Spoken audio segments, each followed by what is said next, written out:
તમે પણ કહો જય શ્રી રામ. તમિલનાડુના રાજ્યપાલે કોલેજમાં નારો લગાવતા નવો વિવાદ, વિપક્ષ ભડક્યું. તમિલનાડુના રાજ્યપાલ RN રવિ ફરી વિવાદોમાં ઘેરાયા છે. તેમણે મદુરઈની એક એન્જિનિયરિંગ કોલેજમાં કાર્યક્રમ દરમિયાન વિદ્યાર્થીઓને જય શ્રી રામના નારા લગાવવાનું કહેતા રાજકીય ઘમસાણ શરૂ થઈ ગયું છે. સોશિયલ મીડિયા પર રાજ્યપાલનું નિવેદન વાયરલ થયા બાદ વિપક્ષો આક્રમક બની ગયા છે. વિપક્ષે રાજ્યપાલના નિવેદનથી વાંધો ઉઠાવી તેમને RSSના પ્રવક્તા ગણાવ્યા છે.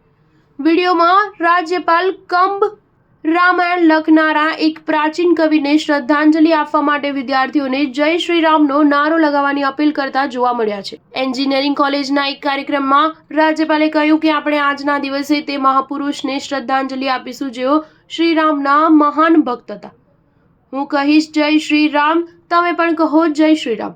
વિડીયોમાં તેઓ વિદ્યાર્થીઓને આવું કહેતા જોવા મળી રહ્યા છે. રાજ્યપાલના નિવેદનથી સત્તાધારી DMK અને કોંગ્રેસને વાંધો પડ્યો છે. DMKના પ્રવક્તા ધરણીધરને કહ્યું કે રાજ્યપાલનું નિવેદન ધર્મનિરપેક્ષ મૂલ્યોની વિરુદ્ધ છે. રાજ્યપાલ બંધારણનું વારંવાર ઉલ્લંઘન કેમ કરી રહ્યા છે? તેમણે હજુ સુધી રાજીનામું કેમ નહીં આપ્યું? તેઓ RSSના પ્રવક્તા બની ગયા છે. તાજેતરમાં સુપ્રીમ કોર્ટે પણ તેમને તેમની જગ્યા બતાવી દીધી હતી. સ્ટાર ન્યૂઝ 7 હંમેશા સચ્ચાઈની સાથે.